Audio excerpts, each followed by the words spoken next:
Voilà, bonjour frères et sœurs et bienvenue pour ce nouveau partage dans l'évangile de notre Seigneur Yeshua. Shalom, frères et sœurs. Donc le thème du partage c'est sommes-nous des vrais chrétiens? La différence entre un chrétien de la Bible, un chrétien biblique, et un chrétien selon la religion. Voilà, donc nous allons prendre quelques passages pour nous encourager. Et Seigneur, merci encore pour ton nom.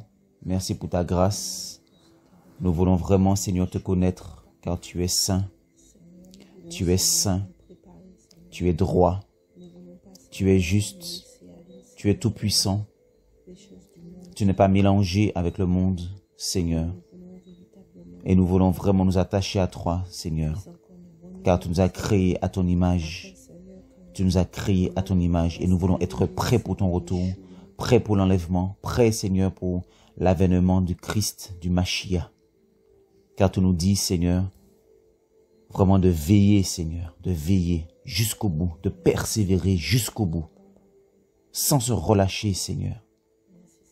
Alléluia. Merci pour ta parole, Papa. Au nom de Yeshua. Merci, Seigneur. Amen. Amen. Donc, on va prendre un premier passage au Romains, chapitre 8. Romains, chapitre 8, au verset 9. Il nous est parlé de la vie selon l'esprit et la vie selon la chair. Donc, bien sûr, la Bible nous montre la différence entre la vie de l'Église, l'Église et la religion. D'accord? Donc, Romains chapitre 8, verset 9. Mais vous n'êtes pas dans la chair, mais dans l'esprit, puisque l'esprit d'Élohim habite en vous. Mais si quelqu'un n'a pas l'esprit du Mashiach ou du Christ, celui-là n'est pas à lui. Donc, il est dit clairement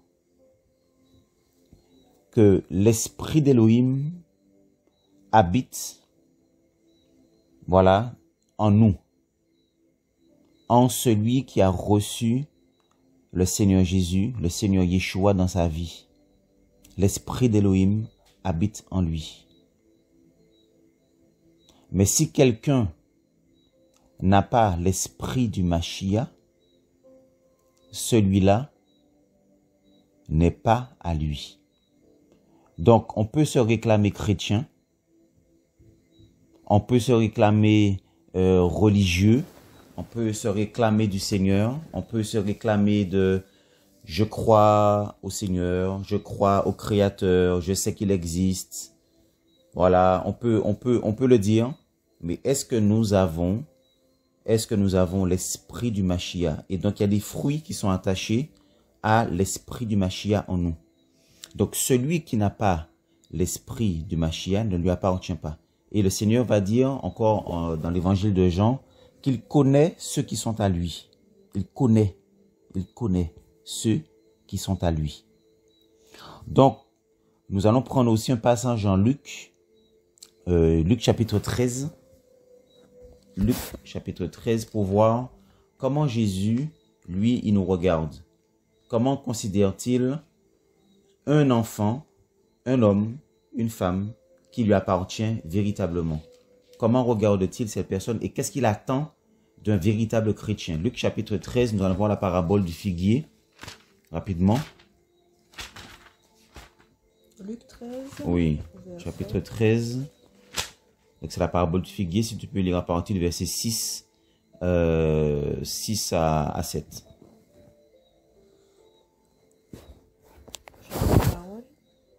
Or, il disait cette parabole. Quelqu'un avait un figuier planté dans sa vigne et il vint pour y chercher du fruit, mais il n'en trouva pas. Et il dit au vigneron, voilà 3 ans que je viens chercher du fruit à ce figuier et je n'en trouve pas. Coupe-le, pourquoi donc rend-il la terre inutile? Et répondant, il lui dit, Seigneur, laisse-le encore pour cette année jusqu'à ce que j'ai creusé et mis du fumier tout autour. Et s'il faisait du fruit en effet, sinon, tu le couperas dans l'imminence. Donc voilà une parabole qui nous explique effectivement que le Seigneur, lui, quand il regarde un chrétien, quand il regarde un homme, quand il regarde son église, c'est vrai qu'il vient chercher du fruit. Il faudrait approfondir cette parabole. Là, on n'a pas trop le temps de détailler, de prendre tous les détails. Mais ici, nous voyons que le Seigneur, il va chercher chez ce figuier du fruit. Mais ce figuier ne porte pas de fruit. Or, dans la Bible, en Matthieu, par exemple, chapitre 3, quand Jean-Baptiste a commencé son ministère, il a prêché la repentance au peuple d'Israël. Et il disait au peuple d'Israël, si le fruit est bon, l'arbre est bon. Si le fruit est mauvais, l'arbre est mauvais. Donc, le Seigneur nous dit maintenant aussi de comment reconnaît-on un vrai serviteur, comment reconnaît-on des prédicateurs, comment reconnaît-on ses enfants. Il dit, vous les reconnaîtrez à leurs fruits. Donc, nous sommes comparés à des arbres. Nous sommes comparés à des arbres qui portent du fruit. Nous voyons des mangues, nous disons, c'est un manguier. D'accord? Mais ici, le Seigneur va dire, je viens chercher du fruit et je n'en trouve pas. C'est une question que nous devons nous-mêmes nous poser en tant que chrétiens. Suis-je chrétien véritablement selon le Seigneur? Le Seigneur vient chercher du fruit dans nos vies. D'accord? Et il dit que s'il ne trouve pas de fruit dans nos vies, il dit que cet arbre-là mérite d'être coupé parce qu'il occupe inutilement la terre.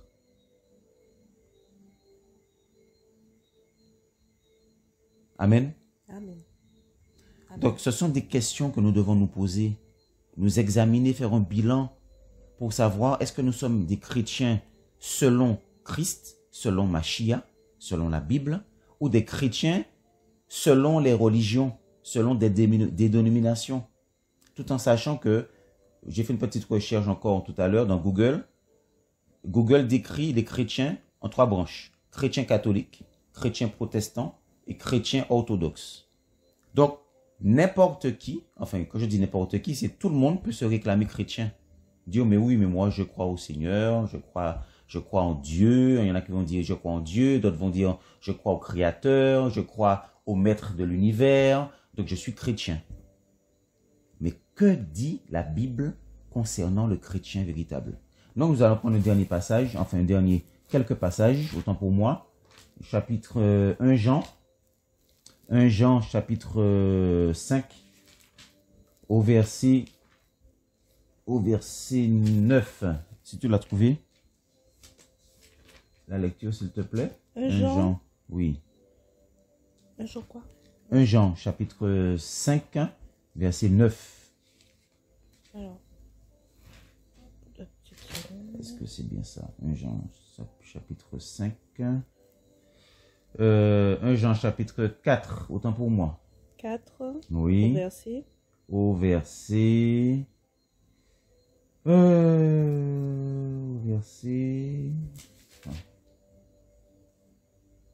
Non, voilà. 1 Jean, chapitre 3, au verset 9. Voilà. Quiconque, je vais lire, je l'ai trouvé. Quiconque a été engendré d'Élohim ne pratique pas le péché, parce que la semence d'Élohim demeure en lui. Et il ne peut pécher parce qu'il a été engendré d'Élohim. Donc, il est dit ici que quiconque a été engendré d'Élohim ne pratique pas le péché. Et voici ce qui est très important encore, parce que la semence d'Élohim demeure en lui. Et il ne peut pécher, parce qu'il a été engendré d'Élohim. Donc le véritable chrétien, selon la Bible, selon le Machia, il porte la semence d'Élohim, la semence du Seigneur en lui. Et cette semence qu'il a reçue, cette semence qui est pure, cette semence qui est incorruptible, cette semence qui est la nature, en fait, du Seigneur, c'est la nature, c'est que le caractère du Seigneur, cette semence de sainteté qui rentre dans le cœur du chrétien, va le garder de pratiquer régulièrement le péché. Il n'est pas dit ici que le chrétien ne va jamais pécher, puisque nous ne sommes pas parfaits. On peut faire des erreurs, on peut tomber, on va se relever, on va se repentir, on va demander pardon au Seigneur. Mais le véritable chrétien, il va haïr le péché. Il sait que le péché détruit, que le péché, le salaire du péché, c'est la mort. Donc, il ne jouera pas avec le péché, il ne va pas se mélanger avec le péché. Parce que la semence d'Élohim demeure en lui. Amen. Et cette semence, elle est pure, elle est incorruptible. Quand on voit, on lit le chapitre, l'épître de 1 Pierre, là on n'a pas le temps de le prendre, mais on peut le prendre. 1 Pierre, chapitre 2.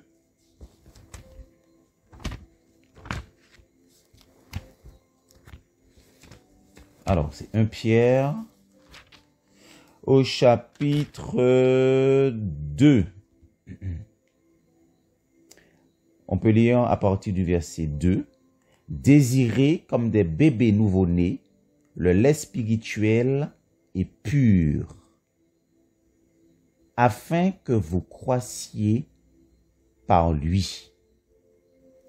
Désirez comme des bébés nouveau-nés le lait spirituel et pur, afin que vous croissiez par lui. Ça, c'est le premier passage. Nous voyons ici que notre croissance est déterminée, est conditionnée par la pureté qui habite en nous, par la parole pure qui habite en nous, pas une parole mélangée, pas une parole édulcorée, pas un évangile tordu, pas un évangile déformé, pas la moitié de la vérité et puis un évangile des hommes, d'accord?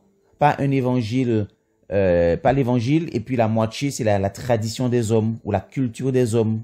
Donc qui fait que un chrétien peut être, vous voyez, il peut être mélangé, il peut être déformé, il peut être tordu, parce que la véritable semence d'Élohim ne demeure pas en lui. C'est très important ce qu'on partage, frères et sœurs. Parce que le Seigneur voit son Église. Il a dit qu'il vient chercher une Église pure, une Église sans tache, une Église sans ride, une Église sainte. Vous voyez? Donc ici, il nous a dit que nous devons rechercher ce lait spirituel. C'est bien sûr, c'est la parole. D'accord? Les commandements du Seigneur, la pensée du Seigneur, voilà, l'évangile. D'accord? Il y a un autre passage, il faudrait que je le retrouve.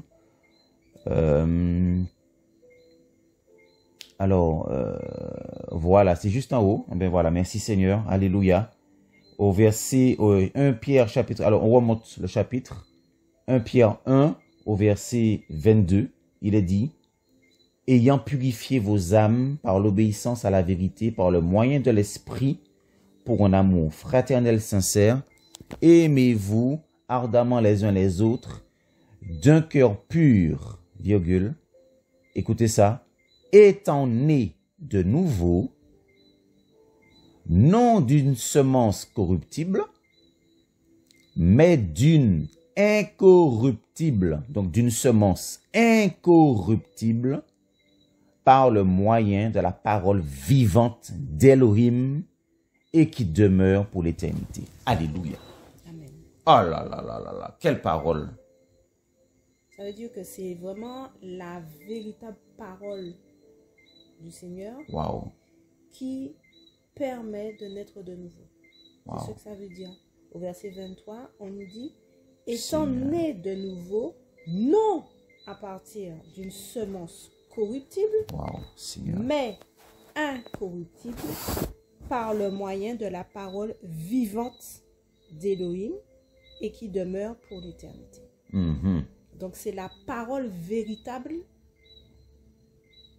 qui nous permet de naître de nouveau. Exact. Amen. Qui permet aux véritables disciples, aux véritables enfants du Seigneur, Alléluia. de naître de nouveau. Amen. Et c'est important parce que on est dans un temps où facilement on entend je suis chrétien parce que je prie, je suis chrétien parce que je vais à l'église, je suis chrétien parce que voilà et tout ça. Mais la véritable définition selon le Seigneur. Amen. Un véritable enfant de Dieu, déjà, il est né de nouveau. Amen. Et ce serait bien qu'on puisse prendre Jean 1. Alléluia, Seigneur. Merci, Papa. Jean 1. Oh, Yeshua. Jean 1 à partir du verset 12. Oui, Jean 1 à partir du verset 12. Ouais. Ouais. Mais à tous ceux qui l'ont reçu, Oui. mais à tous ceux qui l'ont reçu, à ceux qui croient en son nom, il leur a donné le pouvoir de devenir enfants d'Élohim, lesquels ne sont pas engendrés du sang, ni de la volonté de la chair, ni de la volonté de l'homme, mais d'Élohim. Amen. Amen. Il y a tout dans les deux versets. Alléluia. Mais à ceux qui l'ont reçu, ça veut dire qu'il faut recevoir le Seigneur dans son cœur. Alléluia. On ne naît pas chrétien. Un enfant, un bébé, ne peut pas recevoir le Seigneur. Amen. Il faut qu'il ait sa volonté propre pour qu'il puisse recevoir le Seigneur dans son cœur. Mais à tous ceux qui l'ont reçu, donc déjà à tous ceux qui l'ont reçu, premièrement, il faut le recevoir. À ceux qui croient en son nom, la foi. Il faut croire en lui, pas croire de façon intellectuelle, il faut avoir la foi. Croire que le Seigneur existe et qu'il est le rémunérateur de ceux qui le cherchent. Alléluia. Il leur a donné le pouvoir de devenir enfants d'Élohim. Il leur a donné le pouvoir, la possibilité de devenir. Encore une fois, on ne naît pas chrétien. On le devient par la vertu de l'esprit que le Seigneur met en nous. Lesquels ne sont pas engendrés du sang. Donc, on ne naît pas chrétien. Amen. Les chrétiens ne sont pas engendrés par le sang. On ne naît pas chrétien. On ne naît pas, voilà. Ni de la volonté de la chair. On n'est pas chrétien par sa propre volonté, par une pratique, on va dire, volontaire d'une piété quelconque. Ni de la volonté de l'homme, mais d'Élohim. Donc on reprend le verset 13. Lesquels ne sont pas engendrés du sang, ni de la volonté de la chair, ni de la volonté de l'homme, mais d'Élohim. Amen. Et c'est vraiment fondamental. Amen. Parce que ça nous permet de voir c'est quoi vraiment la définition d'un enfant du Seigneur, contrairement à la définition que le monde nous donne du chrétien. Et puis, je voulais prendre aussi dans 1 Jean. 1 Jean 2. Non, c'est pas Jean. 2 Jean.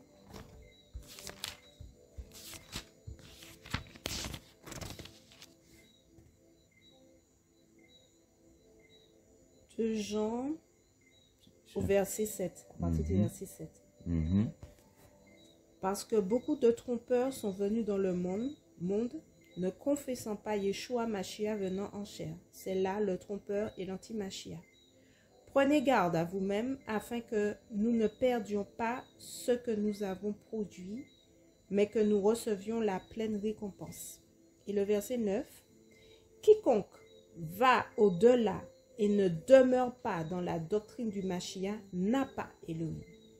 Ah, ça c'est grave encore. Celui qui demeure dans la doctrine du Mashiach a le Père et le Fils. Eh oui. Et là aussi, la parole, elle est claire. Là, on nous parle de la doctrine. Donc, ce n'est pas n'importe quelle doctrine qui nous engendre en tant qu'enfant d'Élohim. On ne peut pas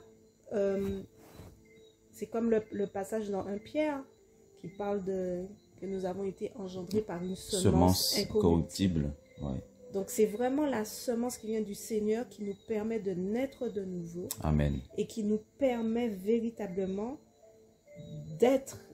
d'avoir le Seigneur dans nos cœurs. Celui qui demeure dans la doctrine du Mashiach, donc la doctrine qu'a enseigné le Seigneur, la doctrine qu'ont enseigné les apôtres, bien entendu, en rapport avec l'ancienne alliance aussi, puisque le Messie, le Mashiach, était annoncé depuis la première annonce. Voilà, celui qui demeure dans la doctrine, non mais c'est fort, quiconque va au-delà et ne demeure pas dans la doctrine du Mashiach, n'a pas Elohim. Non, bien aimé, mais attendez, c'est fort. Ha! Donc, si on ne demeure pas dans la doctrine du Seigneur, on n'a pas le Créateur, on n'est pas du Seigneur. Les choses sont claires. Donc, on peut aller à l'église, on peut aller à des réunions de prière, on peut aller évangéliser, on peut aller écouter des pasteurs, on peut aller écouter des prêtres, on peut prier, dire « Ah, mais je prie, hein, je suis chrétien, je prie. » Est-ce que vous savez qu'il y a des chrétiens qui ne lisent même pas la Bible? Oui, il y a des chrétiens qui ne lisent pas la Bible. Je ne suis pas en train de condamner, de juger, c'est un constat, c'est des faits réels. Donc, comment demeurer dans la doctrine du Mashiach si je ne lis pas, je ne médite pas la parole? Donc, tu as pris tout à l'heure le passage, effectivement, que nous avons reçu le pouvoir de devenir enfants d'Élohim. Donc, en tant qu'enfant d'Élohim, en tant qu'enfant du Seigneur, en tant que véritable chrétien, on a reçu ce pouvoir de marcher aussi, de marcher avec le Seigneur, de marcher contre le péché, de marcher contre les choses du diable, de marcher contre les choses, les convoitises de ce monde. On a reçu un pouvoir. Mais beaucoup de chrétiens ne réalisent pas le pouvoir que nous avons, parce qu'on a reçu le pouvoir de la croix, le pouvoir de l'esprit. L'esprit d'Élohim habite en nous. D'accord? Et on va juste prendre aussi un passage. Donc vraiment, oui, c'est fort. Hein, lesquels ne sont pas engendrés du sang, ni de la volonté de la chair. Donc, comme tu disais tout à l'heure, être né de nouveau veut dire que c'est le Saint-Esprit qui vient habiter dans le cœur de l'homme, qui vient habiter, qui vient redonner vie à l'esprit humain, à l'esprit intérieur. Il vient redonner vie, il recrée, il fait naître de nouveau l'esprit qui est en nous. Puisque nous avons un corps, nous avons une âme, mais nous avons un esprit qui a été créé par le Seigneur pour que nous puissions marcher avec lui sur cette terre. Parce qu'il est dit que Elohim est esprit, le Seigneur est esprit. Et il faut que tous ceux qui l'adorent, l'adorent en esprit. Vous voyez? L'adorent en esprit. Donc l'adoration est liée à l'esprit. D'accord? Et c'est cet esprit, c'est notre esprit qui reçoit la parole. C'est notre esprit qui travaille avec le Saint-Esprit. D'accord? C'est ça. Il y a vraiment un travail, une collaboration, une intimité, une communion entre notre esprit et l'esprit d'Élohim. Et il y a des fruits qui vont se voir. La miséricorde, la paix, l'amour, l'humilité, la modestie, les vertus du Seigneur, la patience, le contrôle de soi. Galates 5, verset 22. D'accord? Donc voilà le véritable chrétien. Il va porter du fruit. Il aura de plus en plus d'humilité. Il sera de plus en plus patient. Il va aimer le Seigneur de plus en plus. Il va regarder les autres. Il va porter un intérêt aux pauvres. Voilà, aux païens. Voilà, il aura de la patience, de la compassion. Il va prier pour pour les gens. Amen ou pas? Amen, amen. Ce sont des fruits. Vous voyez? Quand il dit qu'il cherche le fruit. Donc, alléluia. Ce serait bien qu'on prenne le passage du Seigneur quand il parle avec Nicodème. Ah oui, en Jean 3. En Jean 3. Oh Seigneur. En Jean 3. Voilà. dans O. Jean 3 à partir du verset 1. Alors. Mais il y avait un homme d'entre les pharisiens du nom de Nicodémos, un des chefs des Juifs. Donc c'était un religieux, il connaissait la Torah. Bien sûr. Celui-ci vint de nuit vers Yeshua et lui dit, « Rabbi, nous savons que tu es un docteur venu d'Élohim, car personne ne peut produire les signes que toi, tu produis, à moins qu'Élohim ne soit avec lui. » Yeshua répondit et lui dit, « Amen, amen, je te le dis. À moins que quelqu'un ne soit engendré d'en haut, il ne peut voir le royaume oui. d'Élohim. Oui. Il ne peut voir. Oui. Nicodémos lui dit, « Comment un être humain peut-il être engendré quand il est vieux? Peut-il une seconde fois entrer dans le ventre de sa mère et être engendré? » Yeshua répondit, « Amen, amen, je te le dis, à moins que quelqu'un ne soit engendré d'eau et d'esprit, il ne peut entrer dans le royaume d'Élohim. » Oui. Amen. La première fois, il dit, il ne peut voir. Oui. Et la deuxième fois, il dit, il ne peut entrer dans le royaume. Oui. Et c'est vraiment la naissance d'en haut, le fait d'être né d'esprit, d'être engendré d'eau et d'esprit qui nous permet de comprendre aussi. De comprendre le royaume du Seigneur, de comprendre comment le Seigneur il est, comment il fonctionne. Voilà. Quelle est la mentalité du Seigneur. C'est le fait d'être né de nouveau qui nous permet d'être citoyens du ciel, de comprendre comment le Seigneur, comment il vit, comment il est, comment il conçoit nos vies, comment il conçoit notre façon d'être. Et c'est important parce que nous sommes des êtres charnels et nous avons l'impression que le Seigneur, il est chair comme nous. Le Seigneur est esprit. Oui. Il est esprit. Et il est dit aussi dans un passage, celui qui s'unit au Seigneur est avec lui un seul esprit. Ça veut dire que ça prouve encore que nous sommes des êtres spirituels et il faut que nous puissions justement naître de nouveau pour pouvoir nous unir au Seigneur, pour pouvoir être avec lui un seul esprit. Alléluia. Amen. Amen. Tu vois, je suis en train de rechercher le passage là parce que là il faut vraiment qu'on le lise. 1 Corinthiens chapitre 6 au verset 17, bien-aimé. 1 Corinthiens. Chapitre 6, verset 17. Ce sont des choses qu'on ne prépare pas, mais le Seigneur nous conduit dans sa parole. 1 Corinthiens chapitre 6, verset 17. Mais celui qui se joint au Seigneur est avec lui un seul esprit. Alléluia. Alléluia, Seigneur. Wow. Amen. Voilà, Amen. il fait un avec Jésus, avec Yeshua, avec le Seigneur. Son esprit.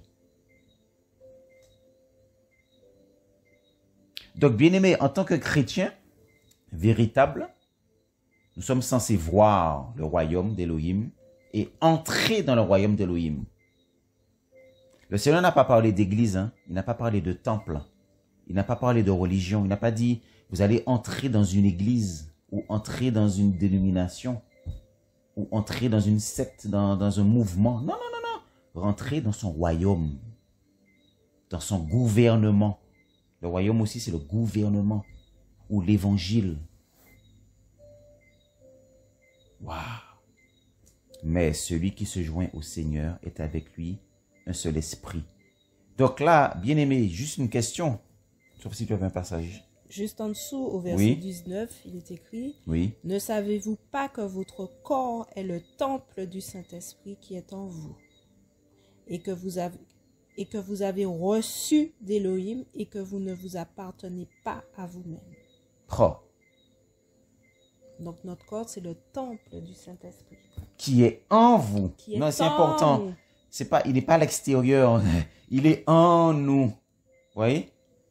En nous, pour nous faire porter du fruit. Pour nous aider, nous transformer notre caractère à la ressemblance du caractère de Jésus, du Mashiach. et que vous ne vous appartenez pas à vous-même. Donc, comment se fait-il, ou comment imaginer, du moins, qu'un chrétien ayant cette connaissance peut se retrouver dans un vidé de carnaval, à se dandiner au milieu de choses profanes, au milieu de la nudité, au milieu des paroles grossières. Comment un chrétien peut dire « je suis chrétien » et puis il va faire son vidé carnaval depuis tous les jours gras. Et là encore en Martinique, on a vu là aujourd'hui, ça commence déjà dès janvier. Là, ça a commencé un programme de janvier jusqu'à la fin des jours gras de carnaval. Est-ce que nous pouvons imaginer les anges, les archanges, les séraphins, les anges qui sont tout près du Seigneur, qui se cachent les yeux, qui ont les ailes, qui se couvrent et qui vont courir le carnaval avec les chrétiens? Est-ce que vous pouvez imaginer ça un seul instant? Non, posons-nous les bonnes questions. Oui, pouvons-nous imaginer le Saint-Esprit injurier, dire des gros mots pendant le carnaval, se déguiser, être tout nu. Non, bien-aimé, il faut savoir qui on sert. Est-ce qu'on sert le Seigneur ou est-ce qu'on sert le diable? Voilà pourquoi Jésus avait dit, vous ne pouvez pas servir 2 maîtres à la fois.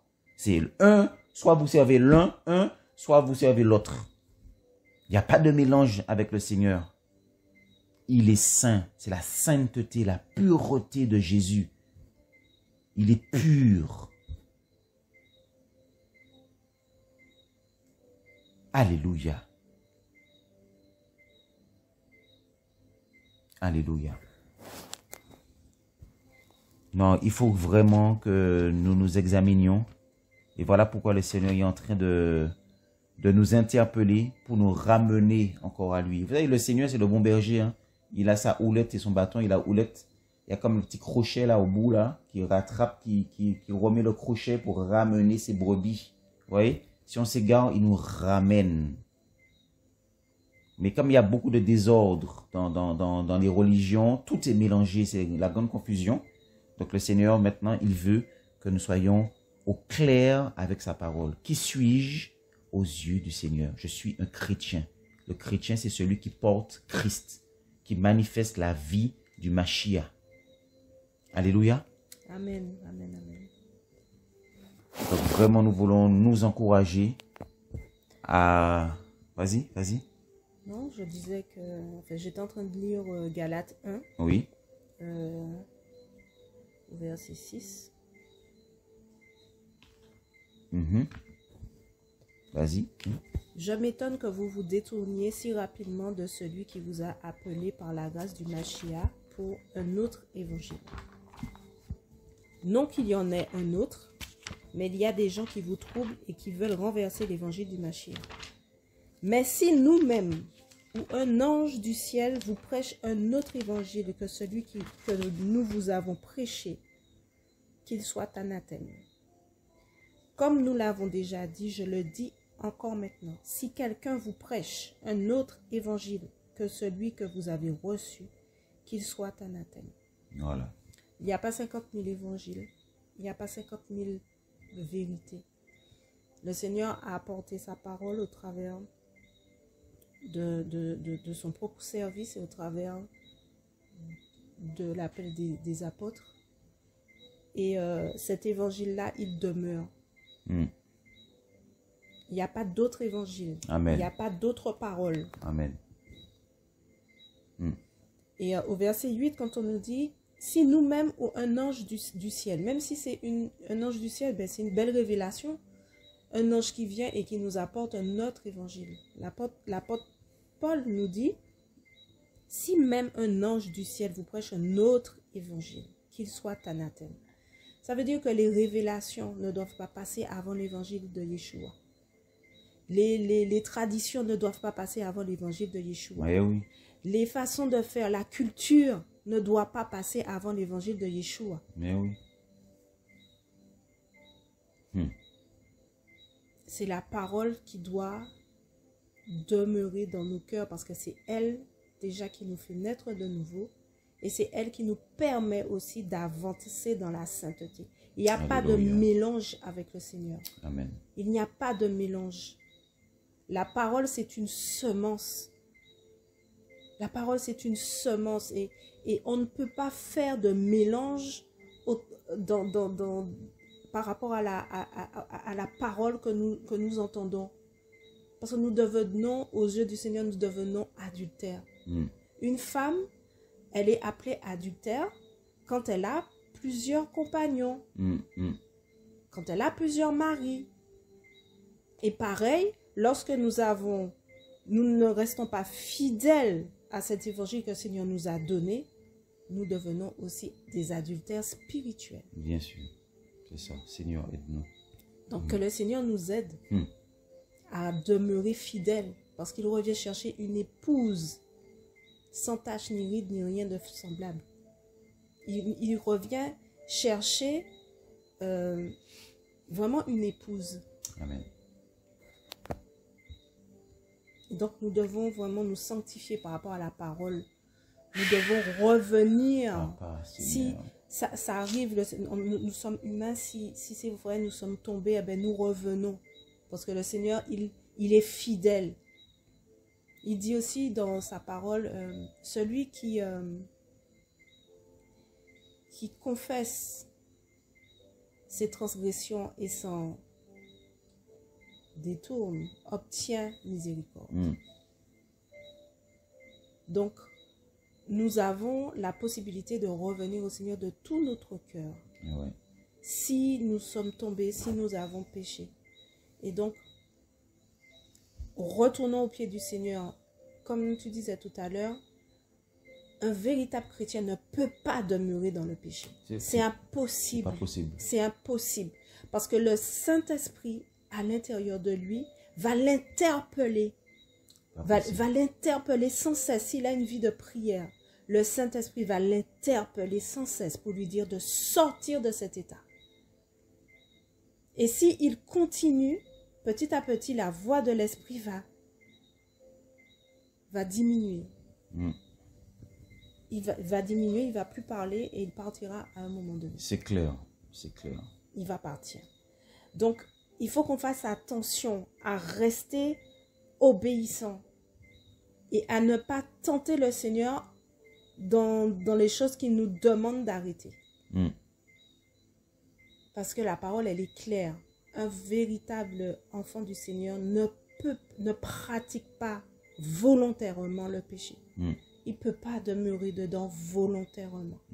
Au contraire, il va crier au Seigneur pour s'en tirer. Amen. Et dès lors qu'il crie au Seigneur pour s'en tirer, le Seigneur, il est fidèle. Il voit les cœurs. Il sait qu'on ne veut pas demeurer dans cet état-là. Amen. Donc, son sang nous purifie de tout péché.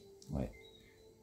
Mais le sang du Seigneur ne nous purifie pas. À chaque fois qu'on pêche, ah ben Seigneur, j'ai péché, pardon Seigneur, et puis purifie-moi par ton sang. Mais on n'est pas sincère. Non. On n'est pas sincère, puisqu'on recommence à chaque fois.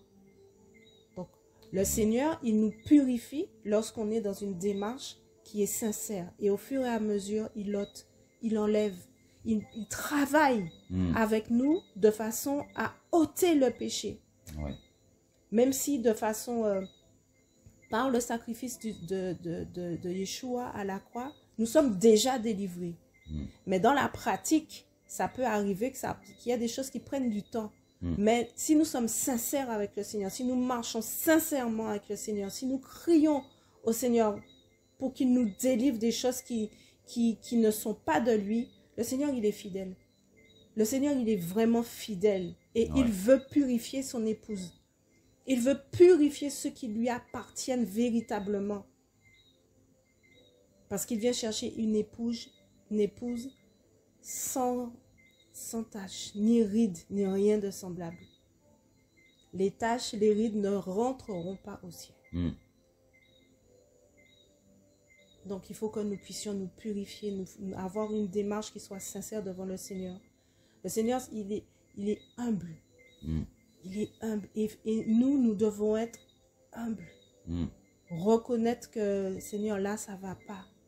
Là, Seigneur, vraiment, là, ça va pas du tout. Il faut que tu me délivres, il faut que tu m'aides.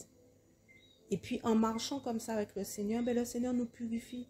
Il veut simplement que nous soyons humbles, que nous soyons vrais, que nous soyons véritables. Même si nous ne sommes pas encore devenus parfaits. Mais notre cœur, dans notre cœur, nous sommes dans un esprit repentant. Un esprit de repentance qui se remet en question et qui veut véritablement porter du fruit digne de la repentance. Amen. Amen. Produisez du fruit digne de la repentance. Voilà, c'était le message de Jean-Baptiste. Repentez-vous aussi. Repentez-vous. La première chose que le Seigneur Jésus a dit en Israël, quand il a commencé son ministère, quand il a commencé à prêcher, c'était repentez-vous. Changez de mentalité, changez d'intention. Ayez une aversion par rapport au péché. Donc on ne peut pas demeurer volontairement dans le péché et dans les choses du monde. C'est pas possible. Alors bien sûr que nous vivons dans un monde, bien sûr, mais les convoitises du monde et les choses de ce monde, il y a des choses qui sont profanes, il faut le dire. Il y a des choses qui ne nous édifient pas, qui ne nous bâtissent pas, qui au contraire, qui nous agressent, qui souillent. Parfois même, on est obligé de mettre les mains sur les yeux. Même nos enfants, parfois, tournent la tête. Quand ils regardent à la télé certaines images, ils sont obligés de tourner la tête. Tellement c'est profane. Et comme je l'ai dit tout à l'heure, le Seigneur a dit en Jacques, on va prendre ce passage, Jacques 4, je crois, c'est adultère que vous êtes. Si vous aimez le monde, plus qu'Elohim, adultère que vous êtes, nous sommes adultère spirituel. C'est l'adultère spirituel. Donc, bien aimé, vraiment, le Seigneur veut nous interpeller. Il veut nous interpeller parce qu'il y a des millions de chrétiens. Ça peut choquer. Il y a des millions de chrétiens qui vont à l'église, qui font une petite prière, comme ils ont entendu. Venez à Jésus, Jésus bénit. Venez à Jésus, Jésus donne le mariage, Jésus donne l'argent, vous serez riches, vous serez ceci, la bénédiction, la bénédiction, la bénédiction. Ils s'avancent devant, ils font une petite prière, Seigneur, je te reçois, alléluia, je te reçois. Et puis voilà, on leur dit, allez, vous êtes chrétien. Vous êtes chrétien, tenez une carte de membre, inscrivez votre nom. Voilà, vous êtes devenu membre de l'église de Dieu. Vous êtes devenu membre du royaume. Bien-aimé, c'est de la folie. C'est de la folie. C'est de l'erreur, du mensonge. C'est l'égarement. Et voilà pourquoi beaucoup de chrétiens n'ont pas reçu cette semence incorruptible, cette semence véritable, la semence d'Elohim dans le cœur.